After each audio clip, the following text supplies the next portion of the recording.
listen to what we have to say for today, CM. I want to thank each and every one of you for coming out here today in support of wild salmon. Today is a day that we have chosen to come out, send the message to the customers that are coming into this Walmart chain store here. I've been in communication with John Lawrence, who is the director of social responsibility for Walmart, and I requested that they remove farmed fish, toxic farmed fish, from the shelves of all Walmart stores all across Canada, and that we're using this store here that's situated on Squeala First Nation territory. We're requesting this because in the past number of years we've raised the red flags, we've sounded the alarm bells about what it is doing to the environment and how it's killing our wild salmon, threatening the very survival of our wild salmon. Stalo people are Wilmot people from this territory here, and we're known as the salmon people. We're the people of the river, Stalo.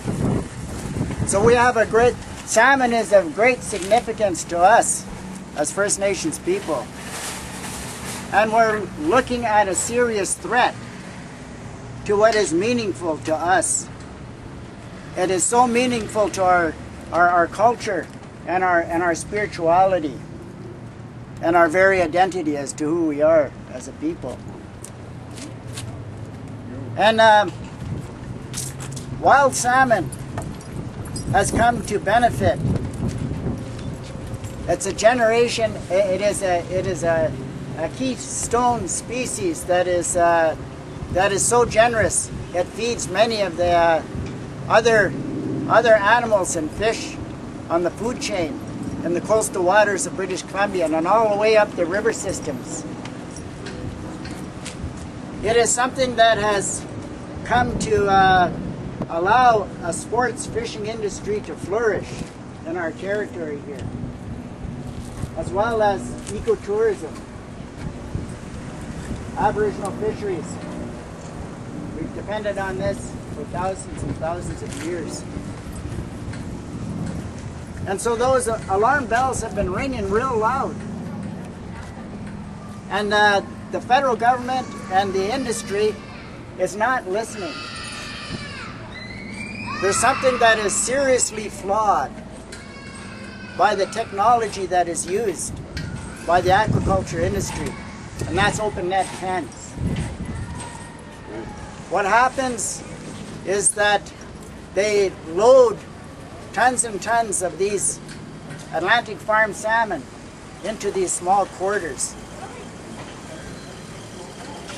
And they're prone to get diseases, and they amplify sea lice. They're a breeding ground of parasites. And they release all the tons and tons of their waste into the waters. And the uneaten food goes down and settles to the ocean floor, creating dead zones. And so this has threatened the very survival of wild salmon. Diseases are nasty, nasty critters. That's what we call silent death. They get diseases, they get sick, and they die.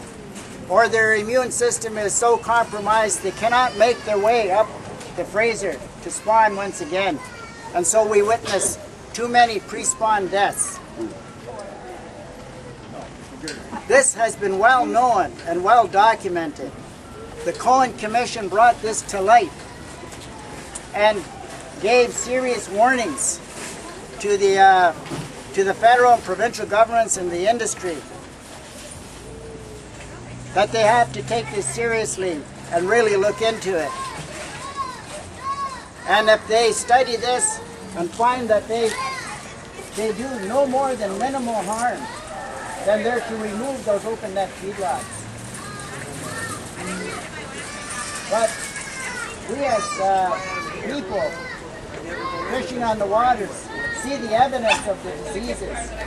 We're more and more seeing fish coming up the waters, and their flesh is soft.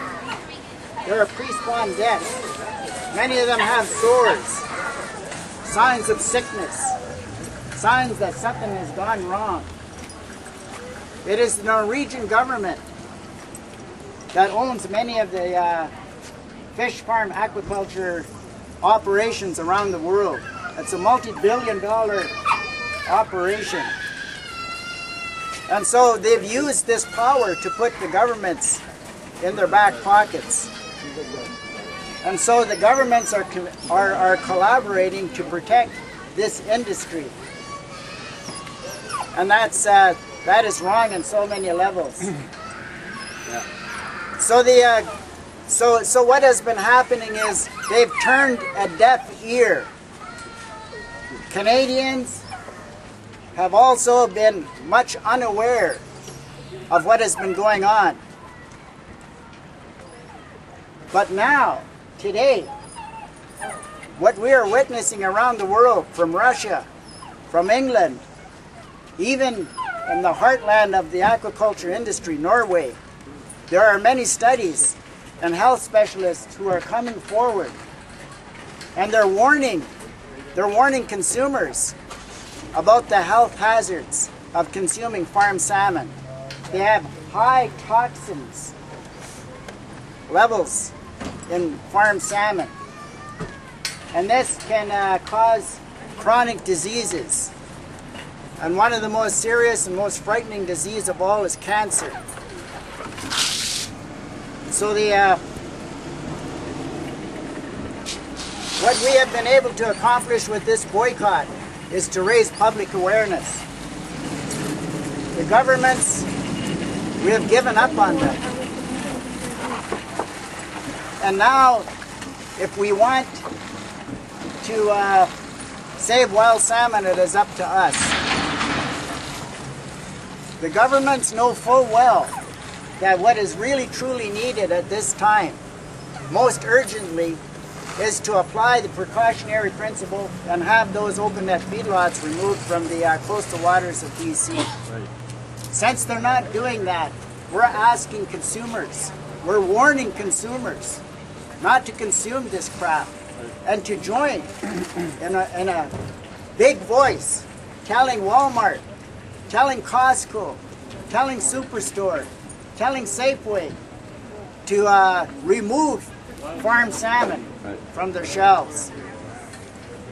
And if we can accomplish this, we can bring this industry to their knees, and we won't need the federal and provincial governments to do the right thing anymore, because we will have the consumers do that for us. And that's why we're here today. And I'm so happy to see, as we give out these posters, as we give out the pamphlets and information to the people, there are many who are walking in and out of these stores who are saying, "Thank you, we agree. Yeah, I don't eat that crap. Yeah, I know this is full of contaminants that is harmful to us." And so when we get those thumbs up and say, "Yeah, that's a good thing that you're doing," it's really important for us to feed off of this positive energy, and it encourages us to move forward and continue with this boycott. We've had recently a gala fundraising dinner, and at that dinner we had a lot of support from the community of Chilliwack, the Fraser River, the Veta River Inn, the great adventure fishing industry. What is it? Ben Work? Dean. Dean Work. Yeah, Dean and Work. Yeah. Fraser Valley Salmon Society too. Yeah, Fraser Valley Salmon Society, Stalo Research and Resource Management Center, a number of First Nations band across our territory. They were all in support of this. And so when all was said and done, we have $77,267.47. that's going to go towards this boycott. We're going to use those resources in the most effective way we can to raise public awareness about what's going on with our fish. Because now we're facing a very serious human health hazard, and we're facing a situation where wild salmon can go extinct. And so we must press home the point in every manner and every way that we can to have those open net feedlots removed from the coastal waters of BC in 2013, because time is running out for our wild salmon. And so I want to put my hands up to each and every one of you once again for coming out here. One of the ways that this industry has been able to con, superstores across Canada, is this best aquaculture practices certification, which is a load of crap. It is not based on, it is something that is new. It's fairly fresh, and it's not very well developed. And you can tell that it isn't, because they were supposed to have included those who could be impacted by aquaculture practices. Well, I'm here to tell you that First Nations people along the river have been excluded from this process. We have not been properly consulted or involved with this. They have also chosen to ignore health specialists and global studies that have proven beyond a shadow of a doubt that there are too many toxins in the fish. When they use antibiotics, when they use chemicals to fight off sea lice, all of those things go into the flesh of farmed salmon. And when we consume that, it becomes part of our molecular structure, and we can be prone to chronic diseases. In addition, pregnant women are especially prone to pass on all those toxins to their offspring if they consume any more than 2 servings of farmed salmon a week.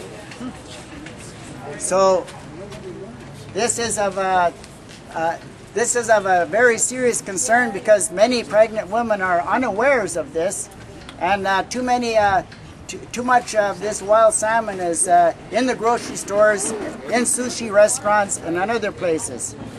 And so they're vulnerable to consume more than 2 servings a week. And what can happen?